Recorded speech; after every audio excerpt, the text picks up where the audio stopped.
qué alegría. Sábado. Sábado es una isla de paz en medio de cualquier tormenta. El sábado es un oasis en medio del desierto de la vida. ¿Por qué razón? Porque es aquí donde encontramos la cura para nuestras heridas por el amor de Dios. Y bajo las promesas de Dios nuestras cargas son más livianas. Renovamos nuestra esperanza, fortalecemos nuestra fe, encontramos el verdadero descanso en Cristo. Y es por eso que cada sábado para nosotros es un adelanto de la eternidad. El sábado, sin duda, es un día de deleite en la presencia de Dios. ¿Está disfrutando de este día? Feliz sábado. Y estamos aquí listos para poder abrir la palabra de Dios, porque ella nos presenta siempre promesas lindas para todo tiempo. Y es a través de la palabra de Dios que fortalecemos nuestra fe. Y vamos a pedir que el Espíritu Santo pueda hablar a nuestro corazón. Por eso yo te pido que donde tú estás, podamos juntos orar.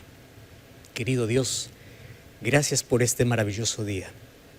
Estamos listos para ser alimentados por tu poder, mediante tu palabra. Que la dulzura de tu gracia pueda quitar cualquier amargura de espíritu. Nuestra voluntad queremos someterla a tu voluntad expresada por medio de tu palabra.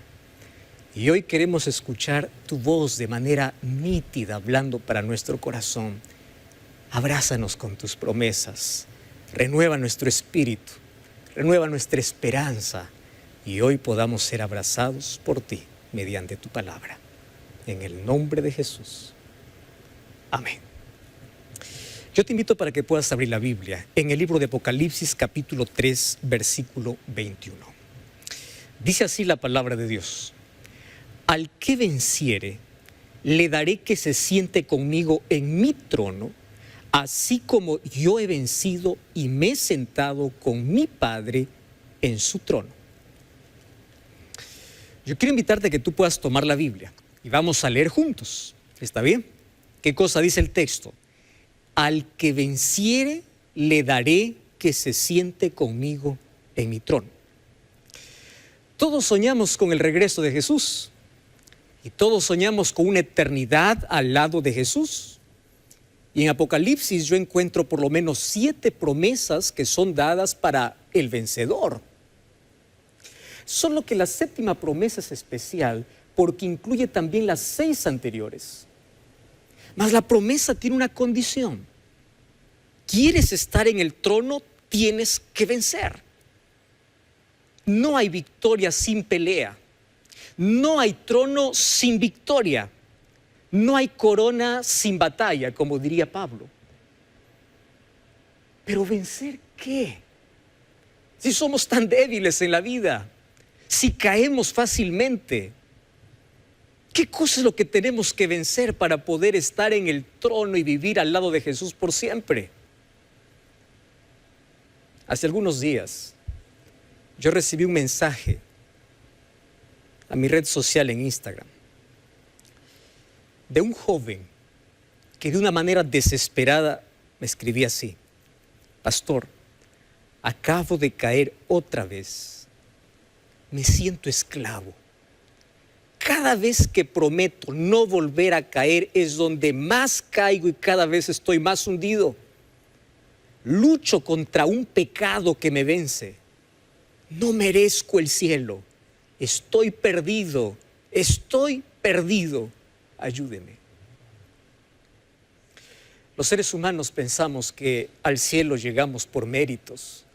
Por eso es que cuando nos embarramos en la sociedad del pecado, pensamos que ya no merecemos nada y olvidamos que llegamos al cielo por la gracia de Dios.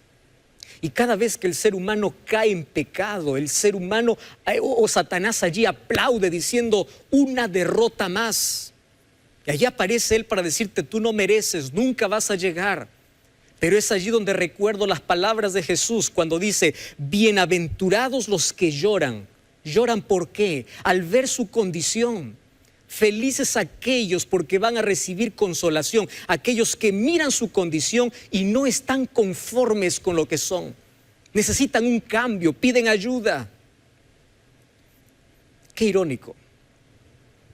Tú sabes que mientras hay miles de personas que se sienten perdidos, hay otros miles de personas que se sienten acostumbrados y acomodados con el pecado.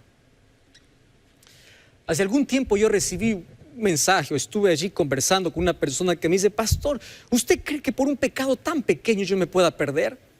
Es lo único que no puedo dejar, pero es tan chiquitito. Los seres humanos hemos aprendido incluso a categorizar y decir: este es pecado más grande que me impide heredar la vida eterna, y este es un pecado más pequeño que yo puedo acariciarlo. Y quiero decirte una cosa: todo pecado te aparta de Dios. Y lo que hace el pecado es que en nuestro corazón crea una insensibilidad. Incluso hace perder la necesidad de un Dios. Por eso es que aquel que no se siente pecador no necesita de un Salvador. Y aquí no estoy hablando de categorías, ni de pecado grande, ni de pecado pequeño.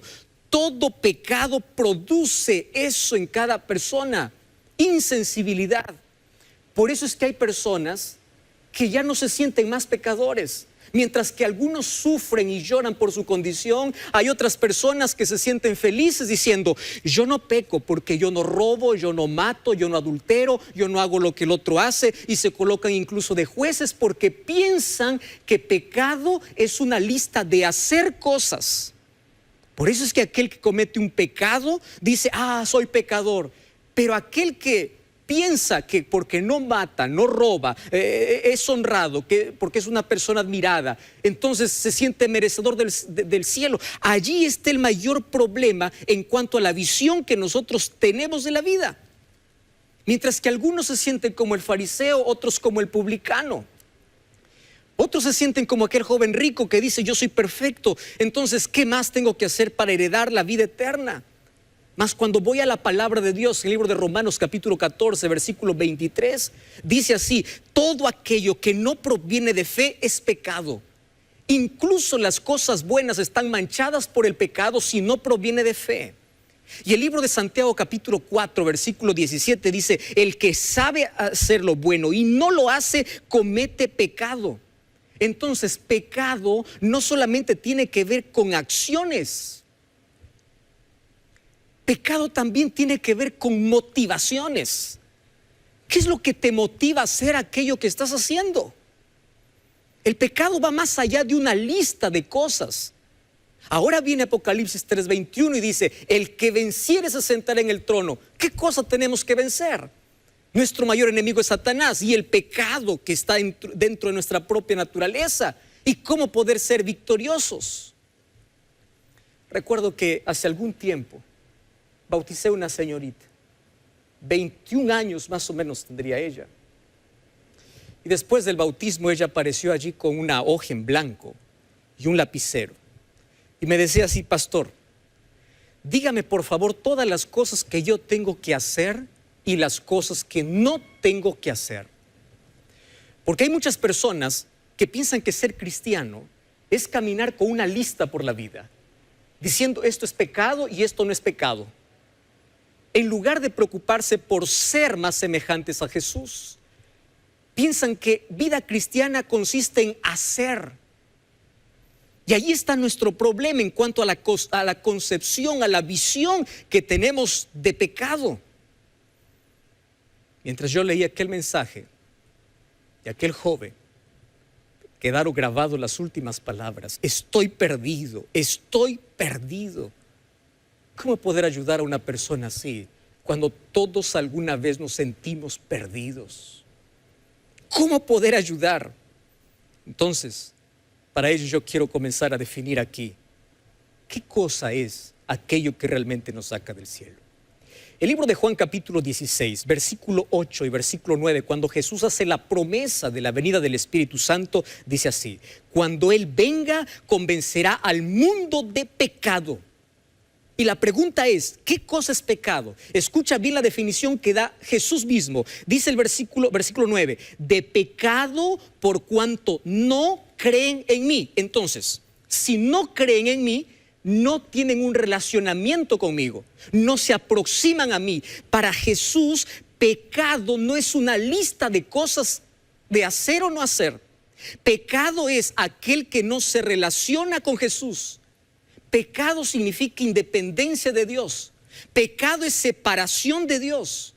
Las acciones de pecado son el resultado de una vida lejos de Dios. A veces nosotros peleamos con los frutos en lugar de ir a la raíz del problema. Y la raíz del pecado es que nosotros estamos acostumbrados a vivir pensando de que podemos hacer solo las cosas sin Dios, a vivir separados de Dios. ¿Y qué cosa es lo que nos lleva a vivir lejos de Dios? Hay una sola palabra que es contraria a la palabra dependencia de Dios, y es la palabra autosuficiencia. Autosuficiencia es creer que nosotros somos capaces de luchar y vencer solos en la vida, de pelear con el mismo Satanás y vencer con nuestra propia sabiduría y capacidad. Autosuficiencia es despertar por la mañana y correr para el trabajo sin pasar un momento con Dios. Y aun cuando mi día esté lleno de cosas buenas, al momento de estar separado con Dios, yo estoy viviendo en pecado, porque pecado va más allá de acciones. Pecado es una vida independiente de Dios.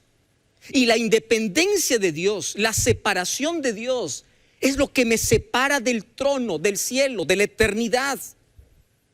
Escúchame bien lo que te voy a decir ahora.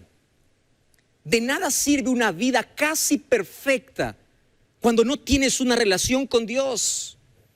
Hay muchas personas que tienen una religión basada en la conducta, en lugar de una religión basada en una relación con Dios. Y hay personas preocupadas por lo que hacen y no hacen, cuando eso tiene que ser el resultado de nuestra comunión constante con Dios, de nuestro relacionamiento próximo con Dios. Dios no busca personas para llenar una iglesia. Dios busca personas para llenar el cielo. Y el cielo estará lleno de personas que se relacionan con Dios. Es eso lo que nos abre las puertas del cielo. Por eso Jesús dijo en el libro de Juan capítulo 15, todo el capítulo, por el versículo 5 dice así: sin mí nada podréis hacer. Repite conmigo: nada. Otra vez: nada. ¿Tú estás entendiendo lo que Jesús está diciendo? ¿Qué cosa es nada? Nada. Si hay dos palabras que en nuestro vocabulario, en nuestro español, tienen una definición de completo, es la palabra nada y la palabra todo. Si yo te pregunto, ¿qué cosa es nada? La respuesta es nada. ¿Qué cosa es todo? La respuesta es todo, totalidad.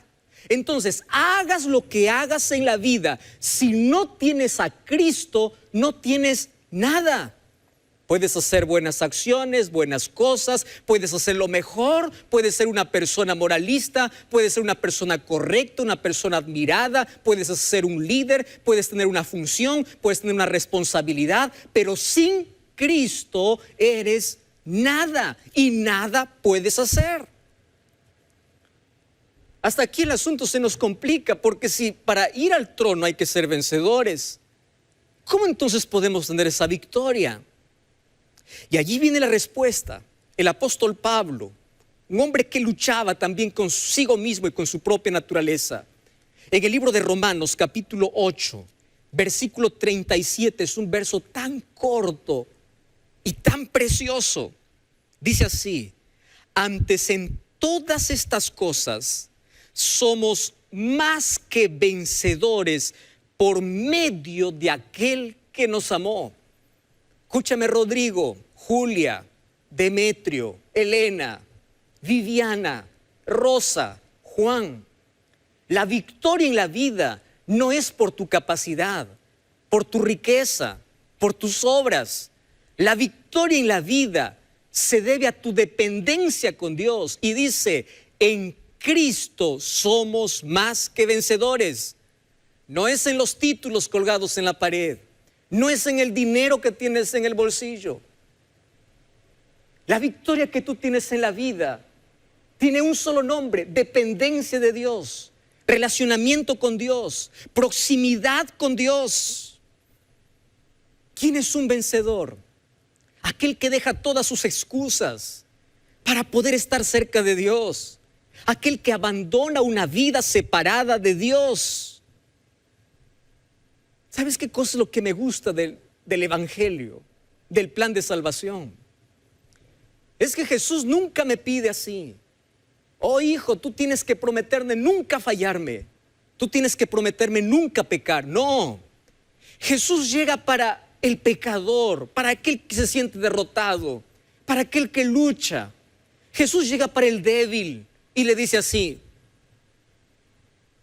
vamos a tener un relacionamiento, aproxímate de mí, puedes estar más cerca de mí, porque yo te voy a dar la victoria. No es tu capacidad, soy yo quien te voy a dar la victoria. Lo que Dios te pide es una relación con Él. Por eso Juan capítulo 17 versículo 3 dice: esta es la vida eterna, y la vida eterna consiste ¿en qué? La vida eterna consiste en que conozcan a Dios y conozcan a Jesucristo. La palabra conocer significa un relacionamiento íntimo, un relacionamiento próximo con Dios. Y en la medida que tú te relacionas con Dios, tu vida cambia, tu temperamento cambia, tu carácter cambia. Mira Juan, un día vino a Jesús como hijo del trueno, impulsivo, terrible. Mas él comenzó a caminar con Jesús y luego comienza a escribir las cartas diciendo: hijitos míos, ¿quién iba a creer que un Juan, que antes era impulsivo, ahora tenga tanto amor? Ese cambio lo hace Dios. Mira un Pablo, un día perseguidor de cristianos, odiaba a los cristianos, odiaba a Cristo. Pero luego de su encuentro con Cristo, su vida cambió a tal punto de dar su vida por Cristo. ¿Cómo él llegó a amar lo que antes odiaba y ahora odiaba lo que antes amaba? Eso es lo que hace Dios. Dios puede cambiar tus gustos depravados. Dios puede cambiar aquellas inclinaciones deformadas. Dios puede cambiar tu vida destruida en el pecado y pueda construirla por su gracia.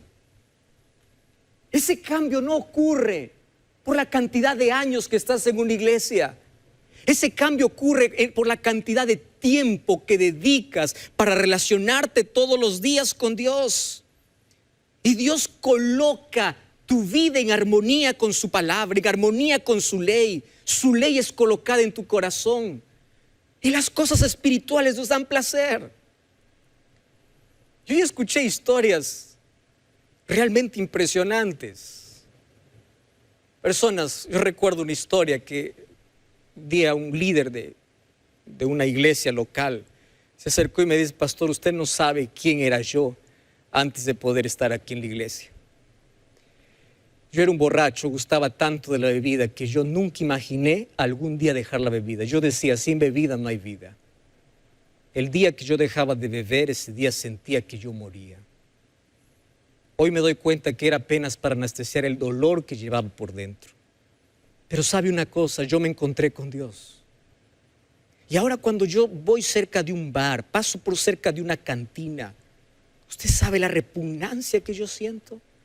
Usted sabe, yo pongo a pensar y digo: ¿cómo es que esto antes me gustaba tanto? Ahora no me gusta. ¿Qué cosa es lo que cambió? ¿Qué cosa cambió en la vida de este hombre? Fue el poder de Dios, el amor de Dios. Entonces las cosas que antes no te gustaban, ahora comienzas a amar. Y ahora empiezas a odiar las cosas que antes tanto amabas.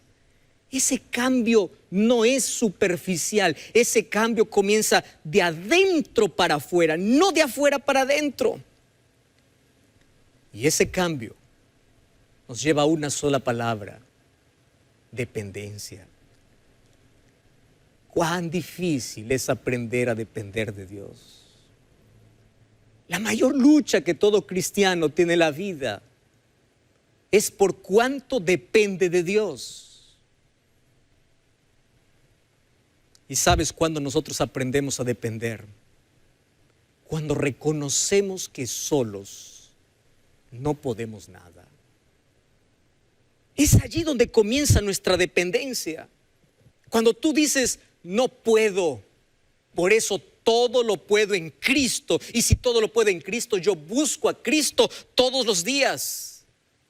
Por eso Jesús dijo en Mateo capítulo 5, bienaventurados los pobres de espíritu. ¿Qué significa pobreza espiritual? Reconocer tu debilidad. Reconocer que solo tú no puedes en la vida.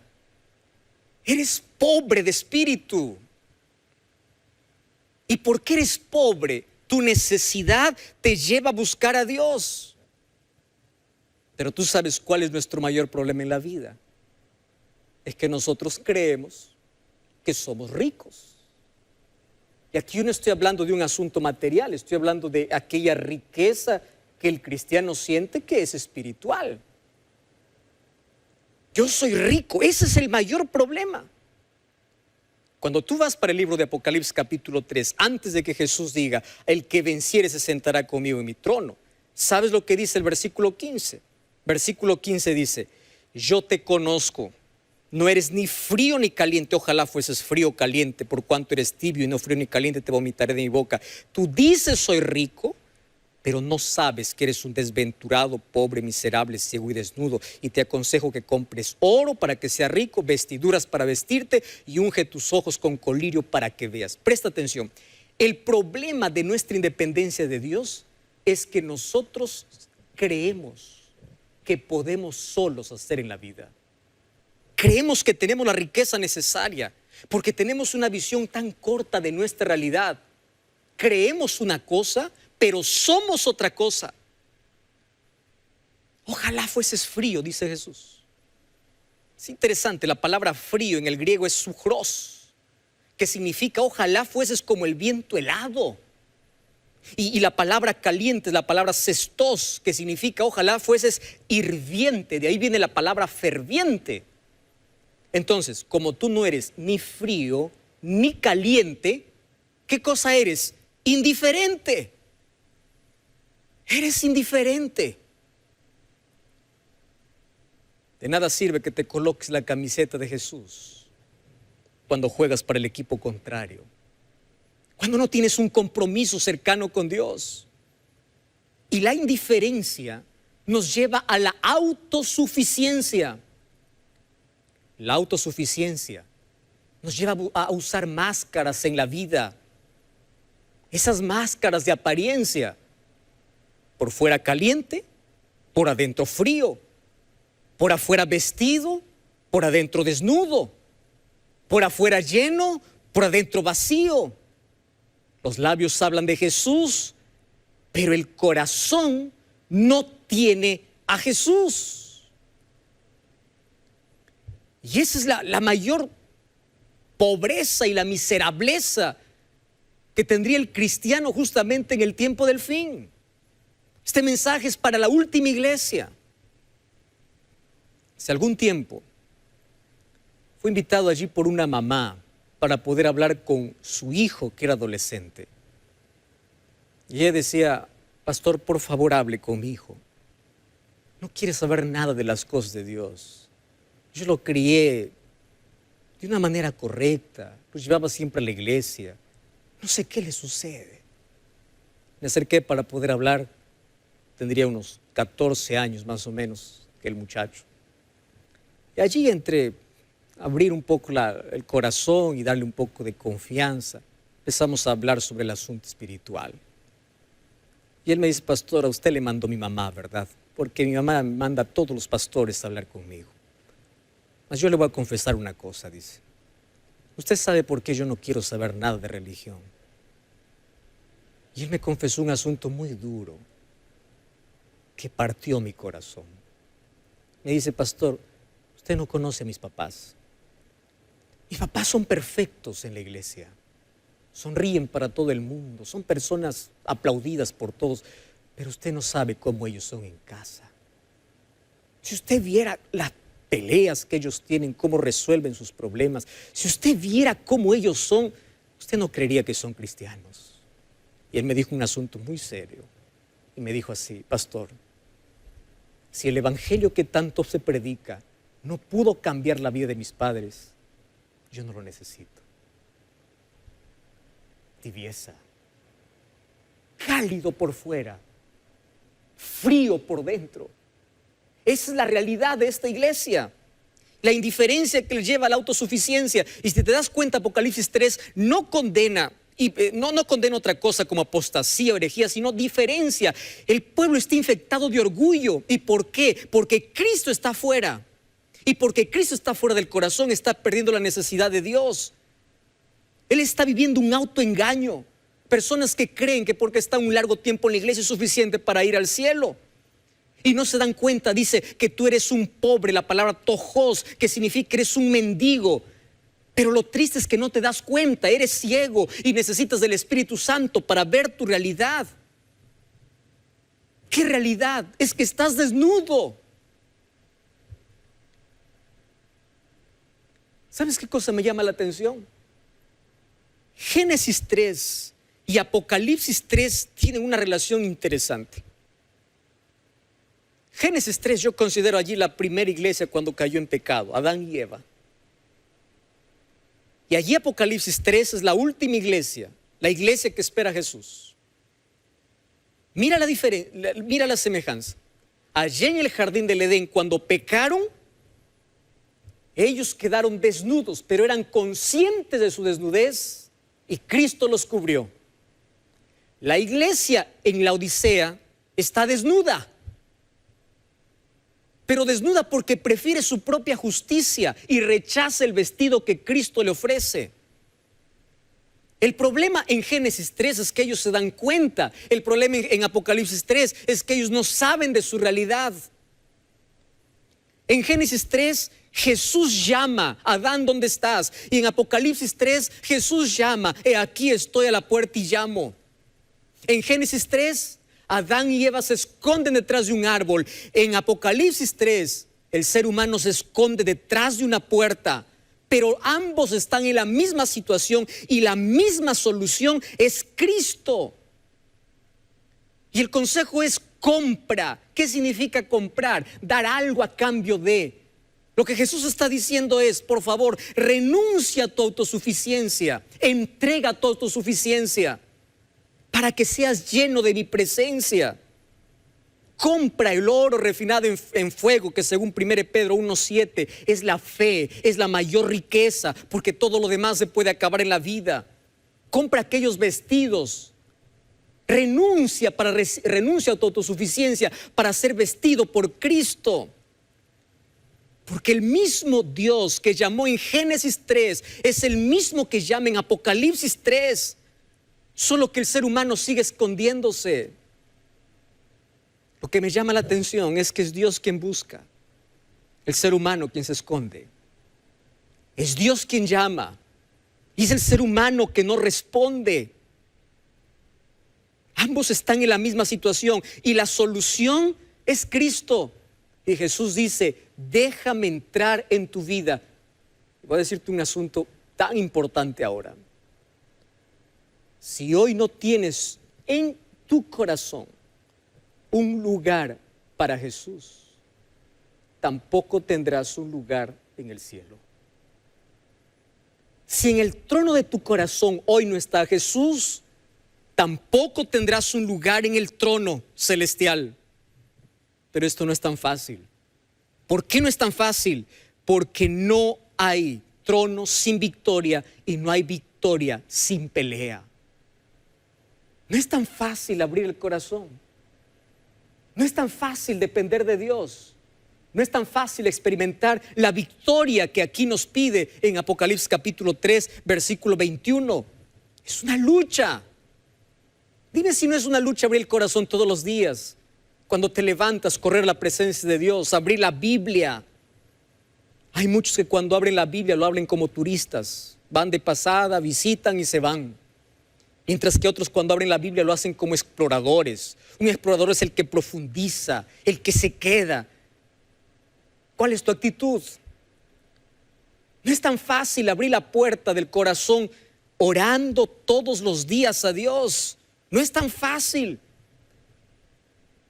Con una agenda tan llena, incluso haciendo cosas buenas en la vida, pero separado de Dios.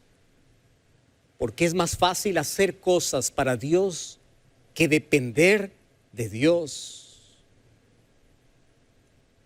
Satanás no tiembla cuando te ve y tú dices que eres cristiano. Satanás tiembla cuando tú estás de rodillas delante de la presencia de alguien que siempre le venció. Cuando te escondes en Jesús. Me gusta mucho este texto. Las mayores victorias del cristiano no se ganan con talento, educación, riqueza o favor de los hombres. Las mayores victorias de la vida son alcanzadas en la cámara de audiencia con Dios. Escúchame una cosa. Una religión sin relación es vacía. Una persona llena de autosuficiencia está vacía de la presencia de Dios.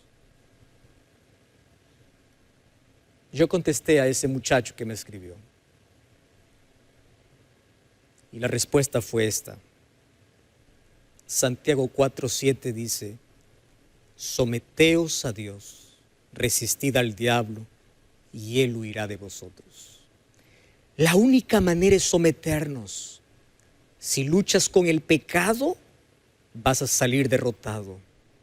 Si luchas por depender de Dios, Él te dará la victoria.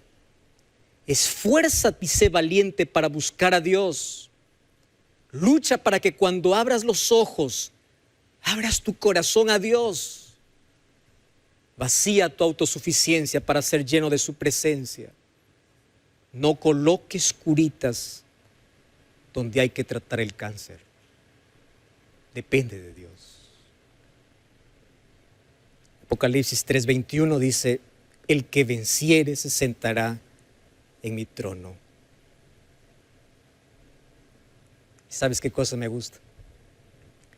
Apocalipsis 3:21 no fue escrito para personas fuertes, para personas débiles, para personas pecadoras.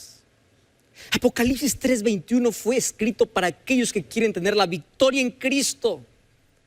Aquellos que creen que solo por gracia van a llegar al cielo. Aquellos que no colocan sus méritos. Aquellos que saben que llegamos al cielo no por lo que uno hace, sino por lo que Dios hace en el corazón. Porque la gracia de Dios te saca de la desgracia del pecado. Puede transformar. Tu naturaleza deformada puede ser transformada por el poder de Dios. ¿Sabes cuál es el mayor milagro que Dios puede hacer hoy en ti? Sacarte de esa vida destruida en el pecado para una vida construida por su gracia. Y me gusta mucho decir, el cielo estará lleno de grandes pecadores arrepentidos que buscaron a Dios y tuvieron la victoria. Pero el lago de fuego estará lleno de pequeños pecadores, de aquellos que pensaban que eran perfectos, pero nunca tuvieron un relacionamiento con Dios. No es la cantidad de pecados que te deja fuera del cielo. Es que hoy tú estás dejando a Cristo fuera de tu corazón. El problema no es tener la herida. El problema es rechazar la medicina. Aquí Apocalipsis me presenta un problema, la indiferencia y la independencia. Una solución, Cristo. Una promesa. Aquel que vence se siente en el trono. Y para vencer, tenemos que dejar que Cristo pueda entrar en el corazón. Por eso es que antes de que Jesús diga, al que venciere se sentará en mi trono, ¿sabes lo que Jesús dice? He aquí yo estoy a la puerta y llamo. Si alguno oye mi voz y abre la puerta, entraré a él, cenaré con él y él conmigo. Dios quiere una intimidad contigo. Dios quiere quedarse contigo. Dios quiere un lugar en tu corazón. Dios quiere estar en tu vida. Dios quiere ser el primero. Que Dios pueda ser el primero, el último y lo mejor que tengas en el corazón. Todavía tú puedes escuchar la voz de Dios. Todavía tiene la necesidad de ese Salvador. Todavía lloras al ver tu condición en lugar de mirar los errores de los demás. Todavía eres consciente de las cosas que te está pasando. ¿Cuándo fue la última vez que tuviste una larga conversa con Dios? ¿Cuándo fue la última vez que abriste la Biblia y lo encontraste tan delicioso? Estoy hablando para alguien que está perdiendo la sensibilidad al punto de ya no escuchar más la voz de Dios. Deja que Cristo entre. Deja que Cristo entre. Yo voy a invitar aquí al cuarteto Arautos du Rey que venga para cantar. Mientras ellos cantan, yo voy a estar orando por ti. Y yo voy a orar para que Dios pueda hacer un milagro en tu corazón. Que puedas dejar la indiferencia y la autosuficiencia. Y hoy tú puedas ser lleno de su presencia. Porque el que venciere se sentará en el trono. No hay victoria sin Cristo en la vida. Yo voy a estar orando por ti mientras Arautos du Rey está cantando.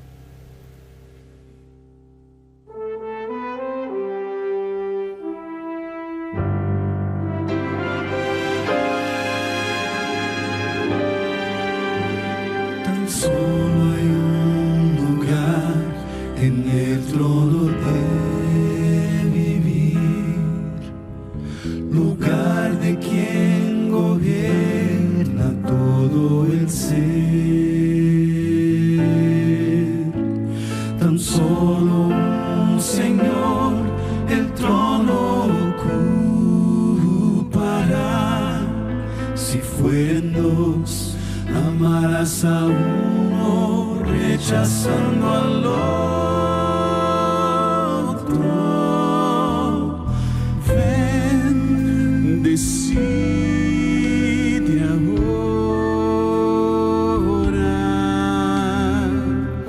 que irá a ocupar tu corazón. Recuerda, si Cristo no es el primero en tu corazón, entonces ya no es nada, es solo una falsa ilusión. Pero si es el primero, si es tu compañero, motivo de tu existir, irás a reír, irás a reír, irás a vencer.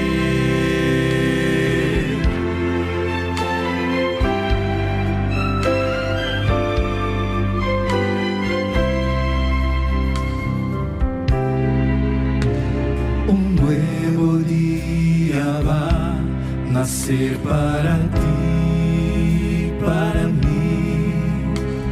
Depende de aceptar vivir en Jesús.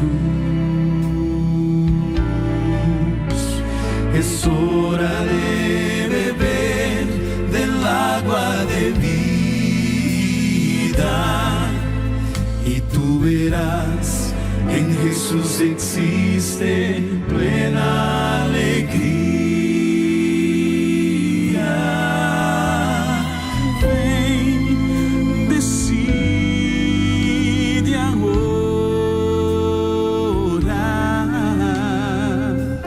que irá a ocupar tu corazón. Recuerda, si Cristo no es el primero en tu corazón, entonces ya no es nada, es solo una falsa ilusión. Pero si es el primero, si es tu compañero, motivo de tu existir, irás a vivir, irás a reír, irás a vencer. No hay batalla perdida con Cristo. Él mismo triunfó en la cruz. La sangre ya probó que no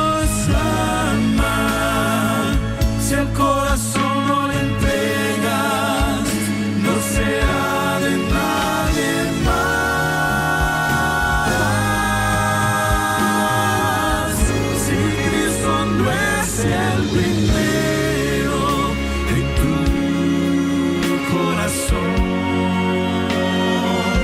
entonces ya no es nada, es solo una falsa ilusión. Pero si es el primero, si es tu compañero, motivo de tu existir, irás a vivir, irás a reír, irás a vencer,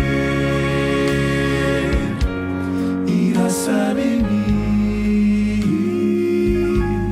irás a reír y a vencer.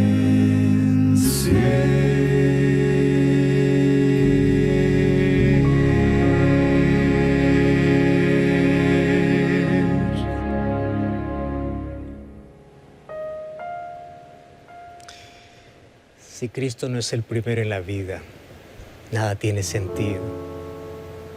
Una religión sin relación es vacía. ¿Quieres la victoria? No luches contra un pecado. Lucha por asegurarte de que tu vida esté en las manos de Dios. Lucha por despertar todos los días y abrir la palabra del Señor. Lucha por vivir de rodillas en la presencia de Dios. La victoria no está en tu capacidad, en tu sabiduría, inteligencia o en tu cabeza. Están en tus rodillas. Cuando te colocas delante de la presencia de Dios, reconociendo que sin Dios nada puedes. ¿Aún no entregaste tu vida a Jesús? ¿Estás escuchando este mensaje? Jesús está tocando la puerta de tu corazón. Hoy es el día para decir: Señor, yo acepto. Durante mucho tiempo me escondí detrás de la puerta porque aún no entendía por qué yo necesito a Jesús en la vida. Mas ahora yo entendí que sin ti mi vida es solamente derrota y derrota. Hay heridas que tú puedes evitar. El camino es duro, es difícil. Pero hay cosas que tú puedes evitar en la vida si caminas al lado de Jesús. Experimentarás la mayor victoria en la vida. Pero lo mejor de todo, la promesa de Dios: al que venciere, le daré que se siente en mi trono. ¿Quieres vivir con Jesús por la eternidad? Levanta la mano. Amén. Dios te bendiga por esa decisión. Vamos a orar. Querido Dios, nuestro corazón te entregamos. Abrimos la puerta de nuestra vida. En nuestro corazón hay un trono y ese trono es tuyo. Y queremos que lo ocupes y tengas el control de todo, para que cuando tú regreses para llevar a tu pueblo, podamos tener un lugar en aquel trono y una eternidad a tu lado. Danos tu bendición. Perdona nuestros pecados. Danos la victoria sobre el pecado. Permite que por tu gracia podamos ser transformados para la eternidad. En el nombre de Jesús. Amén.